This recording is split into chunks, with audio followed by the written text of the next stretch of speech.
Jai Hind to all of you. How are you all? I hope you are fine. So today we start with the next topic, that is Hess law. Now Hess law say whether the reaction takes place in a single step or in the multiple step, the heat of reaction would be same. मतलब जैसे ये reaction है, reaction 1, ये ए से B में convert हो रहा है और ये सिंगल स्टेप रिएक्शन है और इसकी कोई हीट ऑफ एंथैल्पी या कोई हीट चेंज होगी। ऐसा ही कोई रिएक्शन ए से सी में चेंज हो रहा है, यानी कि मल्टीपल स्टेप में हो रहा है, और उसकी आपको क्या दे रखी है, एंथैल्पी 1 और एंथैल्पी 2। तो इस रिएक्शन की टोटल एंथैल्पी क्या होगी? अगर वो रिएक्शन ए से बी में कन्वर्ट हो रहा है डेल्टा एच, या ए से बी में कन्वर्ट हो रहा है मल्टीपल स्टेप्स में, और दोनों की एंथैल्पीज़ गिवन है, तो डेल्टा एच क्या होगा? It is the sum of enthalpies of two reaction. Means कि जो रिएक्शन है, चाहे वो सिंगल स्टेप में हो या मल्टीपल स्टेप में हो, जो एंथैल्पी ऑफ रिएक्शन है इट वुड बी सेम।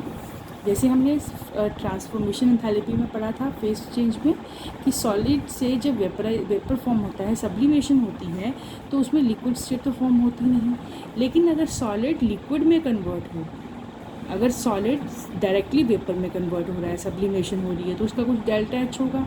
लेकिन अगर वो मल्टीपल स्टेप में हो रहा है कि पहले सॉलिड लिक्विफाई हो रहा है, उसके बाद उसके वेपर्स बन रहे हैं, तो उसमें एंथैल्पी ऑफ फ्यूजन और एंथैल्पी ऑफ की जो वेपराइजेशन है, दोनों क्या होंगी? ऐड होंगी। तो सब्लिमेशन की एंथैल्पी क्या थी? Enthalpy of fusion plus enthalpy of vaporization का सम। ठीक है, तो यही हेस लॉ कहना चाह रहा है कि reaction whether take place in a single step और इन अ मल्टीपल स्टेप, जो एंथैल्पी है it is the sum of the enthalpies of all the steps which participate in the reaction. So let me explain with the help of an example. यहाँ पे मैंने already एक example लिख रखी है। Carbon, अब आपको पता होना चाहिए, कार्बन ग्रेफाइट की फॉर्म, यानी कि सॉलिड जो ग्रेफाइट स्टेबल है उसी फॉर्म में क्या करेगा? रिएक्ट करेगा, क्योंकि एंथैल्पी ऑफ फॉर्मेशन क्या थी कि 1 मोल ऑफ कंपाउंड फॉर्म होना फ्रॉम देयर कॉन्स्टिट्यूएंट एलिमेंट्स। ठीक है, अब अगर हम इस इक्वेशन को देखें तो ये उस रूल को फॉलो नहीं करती है। तो यहाँ पे ये मल्टीपल स्टेप में एक रिएक्शन हो रखा है कि कार्बन ऑक्सीजन के साथ रिएक्ट करके कार्बन मोनोऑक्साइड फॉर्म कर रही है, फिर मोनोऑक्साइड ऑक्सीजन के साथ रिएक्ट करके कार्बन डाइऑक्साइड फॉर्म कर रही है, यानी कि कार्बन से कार्बन डाइऑक्साइड का जो फॉर्मेशन है वो मल्टीपल स्टेप में हो रहा है, और हर स्टेप की आपको एंथैल्पी दे रखी है H1 और H2। ठीक, अब हमें क्या फाइंड करना है? हमें इस जो रिएक्शन हमें गिवन है ये वाली, हमें इसकी एंथैल्पी फाइंड करनी है कि इस रिएक्शन की डेल्टा एच क्या होगा, यानी कि इसकी एंथैल्पी और या हीट चेंज क्या होगा। तो ये जो इक्वेशन है वो कहीं ना कहीं इन दोनों इक्वेशन से ही आई है। तो यहाँ पे क्योंकि जो हेस लॉ है ये अलजेब्रिक एक्सप्रेशंस या यू कैन से इसे अलजेब्रिक एक्सप्रेशन की तरह ट्रीट किया जाता है। इसमें एडिशन, मल्टीप्लिकेशन, सब्ट्रैक्शन, डिवीजन सब वर्क करता है। ठीक है, सो यहाँ पे थोड़ा सा आपको खुद इस चीज़ में देखना है कि अगर मैं इस इक्वेशन को, मुझे ये इक्वेशन क्रिएट करनी है from the help of this two equation, तो मैं कैसे क्रिएट करूँगी? अब अगर मैं इस इक्वेशन को माइनस करना चाहूँ, तो ये माइनस अगर हो जाता है तो कहीं ना कहीं क्या हो जाएगी? कट ऑफ हो जाएगी, तो रिएक्शन तो होगा ही नहीं। ठीक है, और अगर मैं इस इक्वेशन को इसमें ऐड कर दूँ, तो ऐड करने से क्या होगा? कार्बन मोनोऑक्साइड और कार्बन मोनोऑक्साइड क्या हो जाएंगे? कट हो जाएंगे। इधर बचेगा क्या इस टर्म में? कार्बन प्लस CO, हाफ मतलब इसमें यहाँ पे 1 O2 इट गिव्स। अब यहाँ से कार्बन मोनोऑक्साइड कट ऑफ हो गई, तो यहाँ क्या बचा? CO2। ठीक है, तो अब डेल्टा एच ऑफ रिएक्शन क्या होगा? यानी कि अगर मैंने इस इक्वेशन को प्लस करा है तो इनकी एंथैल्पीज भी क्या होंगी? ऐड होंगी। It means delta H is equals to -x - y। ठीक है, तो दिस इज़ द, इस तरह से हमें क्या है? एंथैल्पी ऑफ रिएक्शन फाइंड करनी है। Let me I will explain the another example, जिससे आपको ये थोड़ा और क्लियर होगा। For example the question is,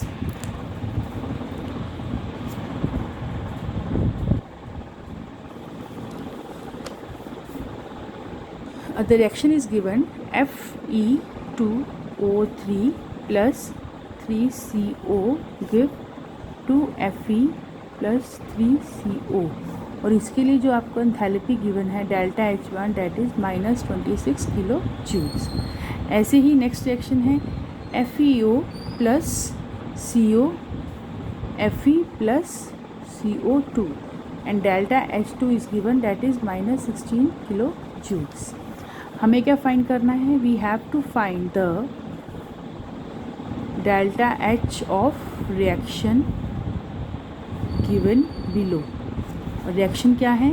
Fe2O3 plus CO gives 2FeO plus CO2। Delta H हमें इस रिएक्शन के लिए क्या करना है? फाइंड करना है। अब आप खुद ही देखिए कि इस इक्वेशन को फॉर्म करने के लिए हमें इसी दोनों इक्वेशंस को क्या करना है? यूज़ करना है। अब अगर मैं देखूं तो इस राइट साइड पे Fe2O3 है, यहाँ पे भी Fe2O3 है। अगर मैं इस इक्वेशन को ऐड कर दूं तो Fe2O3 में अगर इसको ऐड कर दूं तो ये आई थिंक ये वाली इक्वेशन नहीं बनेगी। यहाँ पे अब आपके पास 1 मोल ऑफ CO है और यहाँ पे अगर मैं इसको ऐड करूँ 3 + 1 तो यहाँ कितना हो जाएगा? 4 CO। अगर 2 Fe में 1 Fe प्लस कर दूँ तो कितना हो जाएगा? 3 Fe। और यहाँ पे 4 कार्बन मोनोऑक्साइड। इट मीन्स कि इस इक्वेशन में एडिशन नहीं होगा। ठीक, पहली चीज़। अब दूसरी चीज़, अगर मैं इस इक्वेशन को माइनस भी करूँ तो माइनस में आप देखो कि यहाँ पर राइट हैंड साइड पे ये इक्वेशन तो आपकी एज इट इज़ बन गई। कार्बन मोनोऑक्साइड भी कितना है? 1। और यहाँ पे ऐड करके या माइनस करके कितना हो जाएगा? ऐड करके 4 और माइनस करके 2 CO। इट मीन्स कि हमें इस इक्वेशन में कुछ ऐसा चेंज करना है कि we can find this equation. और वो चेंज क्या है? हम इसे एक एप्रोप्रिएट डिजिट के साथ या नंबर के साथ क्या करेंगे? मल्टीप्लाई करेंगे दिस इक्वेशन। अब आप देखो क्या बन गया ये। अगर मैं इस इक्वेशन को लिखूँ Fe2O3 plus 3 CO give 2 Fe plus 3 CO, ये तो होगी आपकी इक्वेशन नंबर 1। ठीक, और सेकंड इक्वेशन जो मैंने 2 से मल्टीप्लाई करी है ये क्या हो जाएगी? 2 FeO plus 2 CO give 2 Fe plus 2 CO। अब आप देखो FeO, अगर मैं अब इस इक्वेशन को माइनस करूँ तो क्या इक्वेशन बैठेगी? सबसे पहले हम इक्वेशन को इस तरीके से बिठाते हैं। Fe2O3 और इसमें से 3 में से 2 गया तो कितना बचा? CO, यानी कि ये इक्वेशन तो आपकी कंप्लीट हो गई। अब 2 FeO और 2 FeO सॉरी 2 FeO कटेगा नहीं, ये Fe क्या हो जाएंगे? कैंसिल आउट हो जाएंगे। तो ये Fe इधर जाके क्या हो जाएगा? ये इक्वेशन में इस साइड फॉर्म हो जाएंगे, माइनस की इक्वेशन में चला गया। ठीक है, और यहाँ पर यानी कि इसकी फॉर्मेशन हुई 2 FeO, ये कटेड नहीं है, प्लस इसमें से ये गया तो 1 CO2। तो अब इक्वेशन फॉर्म हुई, यानी कि ये इक्वेशन में आपने क्या करा? आपने फर्स्ट इक्वेशन को माइनस करा 2 टाइम्स ऑफ इक्वेशन सेकेंड। ये आपकी इक्वेशन क्या है? सेकंड। और जब आप इक्वेशन को मल्टीप्लाई करते हो तो एंथैल्पीज़ भी क्या हो जाती है? मल्टीप्लाई। यानी कि यहाँ पे 16 है तो यहाँ की एंथैल्पी तो आपकी कितनी है? Delta H is equals to -26 और इसकी क्या हो जाएगी? 16 × 2 ये हो जाएगी आपकी 32 -32। तो अब आप इस इक्वेशन को चाहे ऐसे सॉल्व करिए या फिर इसको ऐसे डेल्टा H हमें ये फाइंड करना ना, तो that is H1 minus H2। तो H1 कितना है आपका? -26 और H2 कितना है? -32। तो ये आ जाएगा आपका -26 + 32, तो that is minus of 4 and this is 1 -14 kilo joules. ठीक, तो दिस इज़ योर आंसर। तो इस तरह से आपको थोड़ी सी इस इक्वेशन में, इसमें कुछ थ्योरेटिकल कुछ नहीं है, जस्ट आपको पता होना चाहिए कि हेस लॉ होता क्या है। कोई ऐसा रिएक्शन जो एक स्टेप में हो या मल्टीपल स्टेप्स में हो, जो एंथैल्पी अगर एक रिएक्शन की, it is a sum of enthalpies of all the steps जो उसमें इन्वॉल्व्ड हैं।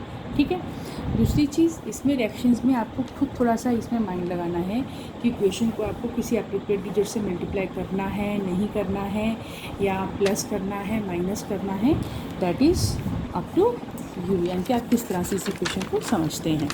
ऐसी इक्वेशन मैंने एक क्वेश्चन लिख कर रखा हुआ है, लेट्स सी। अब इस क्वेश्चन में देखो, the question is you have to find the enthalpy of reaction. हमें इस रिएक्शन की एंथैल्पी फाइंड करनी है। अब हमें दिया क्या हुआ है, एंथैल्पी ऑफ फॉर्मेशन किसकी, इसकी C2H। अब एंथैल्पी ऑफ फॉर्मेशन क्या थी, एंथैल्पी ऑफ फॉर्मेशन थी कि एनर्जी एब्जॉर्ब होती है या लूज होती है जब 1 मोल ऑफ कंपाउंड फॉर्म होता है देयर कॉन्स्टिट्यूएंट एलिमेंट्स। तो सबसे पहले यहाँ पे आपको इन सब की एंथैल्पी, इसकी एंथैल्पी गिवन है, इसकी गिवन है और इसकी गिवन है, ठीक। तो इट मीन्स कि हमें इस इक्वेशन को फॉर्म करने के लिए ये आपका यानी कि एक स्टेप में रिएक्शन है। अब हमें इन इक्वेशंस को फॉर्म करेंगे, मल्टीपल स्टेप्स में आना है, तो हमें सब इक्वेशंस की क्या करनी पड़ेगी यहाँ पे, फॉर्मेशन। तो अगर हम सबसे पहले देखें C2H6, C2H6 1 mole of C2H6 कैसे बना होगा, 1 मोल ऑफ C2H6 कार्बन जो ग्रेफाइट की फॉर्म में है, I write in a solid form, ठीक है। ये रिएक्ट करा होगा हाइड्रोजन से। अब ये एलिमेंट्स अपनी नेचुरल वर्किंग स्टेट में, तो उनकी एंथैल्पीज क्या होंगी, assume टू बी 0, फाइन। अब जब इनका रिएक्शन हुआ होगा तो अब यहाँ पे कार्बन, तो हम इसको बैलेंस कर लें दिस, और इसकी एंथैल्पी क्या गिवन है, दैट इज़ -20, यानी कि जब ये रिएक्शन हुआ तो इतने अमाउंट की एनर्जी क्या हुई, इसमें रिलीज हुई, ठीक। इसे हम H1 कंसिडर कर लेते हैं। दूसरी एंथैल्पी ऑफ फॉर्मेशन कौन सी है, कार्बन डाइऑक्साइड CO2। अब CO2 फॉर्म कैसे हुआ होगा, कार्बन प्लस O2, ठीक। और इसकी एंथैल्पी क्या गिवन है, H2 दैट इज़ -90। और तीसरी इक्वेशन क्या है, ये हो गई हमारी इक्वेशन 1, इक्वेशन 2, और थर्ड इक्वेशन है वाटर की फॉर्मेशन, H2O कैसे बना होगा, हाइड्रोजन प्लस O2। अब हाइड्रोजन तो बैलेंस है, ऑक्सीजन को बैलेंस करने के लिए हम इसे 2 से मल्टीप्लाई नहीं करेंगे, वाई, क्योंकि हमें 1 mole of substance he form करनी है। तो हम इस इक्वेशन को क्या करेंगे, हाफ। तो इसकी एंथैल्पी आपको कितनी गिवन है, डेट इज़ -70, ठीक। इस तरह से आपकी इक्वेशन फॉर्म करनी है। जिस अगर क्वेश्चन गिवन है कि आपको enthalpy of formation her compound की गिवन है, तो आपको पहले उन इक्वेशंस को, अब आप इस इक्वेशन को मिला के इस इक्वेशन को फॉर्म करेंगे। अब इस इक्वेशन को कैसे फॉर्म करना है, अब देखिए C2H6 यहाँ पे कौन सी साइड पे, हमारे राइट साइड पे, और हमें लाना किस साइड है इसको, लेफ़्ट साइड पे। तो लेफ़्ट साइड पे लाने के लिए क्या करना पड़ेगा, हमें इस इक्वेशन को माइनस करना पड़ेगा, ऑब्वियस है, ठीक है। देन उसके बाद है हमारे पास 7/2 O2, 7/2 O2। तो 7/2 O2 के लिए क्या करेंगे हम, यहाँ पे अब देखो कार्बन डाइऑक्साइड कितना है, 2। इट मीन्स कि यहाँ पर इस इक्वेशन को किसी डिजिट से मल्टीप्लाई किया होगा कि कार्बन डाइऑक्साइड कितना हो गया होगा, 2। यानी कि हम इस इक्वेशन को किससे मल्टीप्लाई करेंगे, बाय 2। तो ये क्या बन जाएगी आपकी, मैं यहाँ लिखती हूँ 2C + 2O2। तो ये क्या बन गया होगा, 2CO2। ये इक्वेशन तो 2 से मल्टीप्लाई बन के करके हो गई। देन वाटर कितना है यहाँ पे, 3 मोल्स। तो 3 मोल वाटर के लिए हमें इस इक्वेशन को किससे मल्टीप्लाई करना पड़ेगा, 3 से।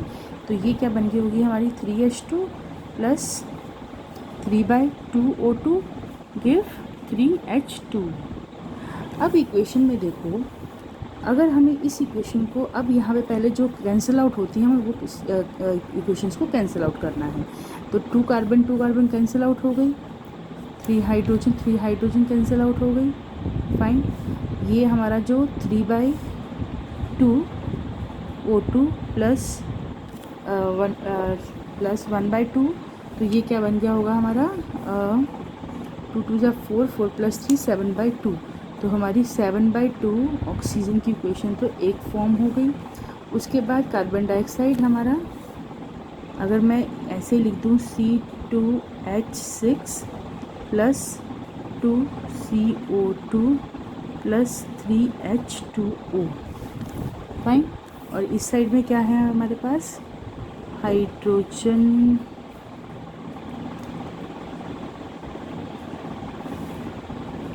अब ये जो इक्वेशन है ये किधर आएगी, इस साइड, यानी कि ये इक्वेशन बन गई C2H6 + 7H2O2 give 2CO2 + 3H2। तो हमें यही इक्वेशन क्या करनी है, फॉर्म करनी है। और इस इक्वेशन के लिए हमें क्या फाइंड करना है, एंथैल्पी ऑफ द रिएक्शन।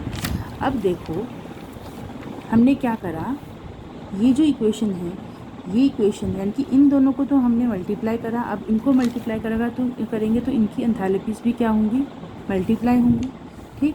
तो तो ये कितनी आ जाएगी -180 और ये कितनी आ जाएगी 210, ठीक है। और ये जो हमारी इक्वेशन है यानी कि डेल्टा एच क्या हुआ होगा, अब डेल्टा एच मतलब ये दोनों तो हमने प्लस करी और इस इक्वेशन को माइनस करा, तो माइनस करने के बाद जब हमने इसको इधर शिफ्ट करा तो इक्वेशन प्लस में चली गई, यानी कि minus delta H 1 minus delta H 2 plus delta H 3, ठीक है। अब सारी हमारी इक्वेशन माइनस में है, तो माइनस डेल्टा एच 1 क्या वैल्यू है -20 -180 -210, तो ये कितना आ गया -20 प्लस 390 और जब हमने इसे माइनस करा तो ये माइनस आ जाएगा आपका 370, तो 370 किलो जूल्स जो है हमारा enthalpy of formation of this reaction निकल गया। तो यहाँ पर इन इक्वेशंस में you have to use the mathematical tricks कि आपको कौन सी इक्वेशन, रिक्वायर्ड इक्वेशन क्या है, आप उसको किस तरह से कन्वर्ट कर सकते हैं to form the appropriate answer, fine. तो this is the about the Hess law. I will send some questions for the practice. Please do the practice of that question. Then you will understand this topic very well. Fine. Thank you.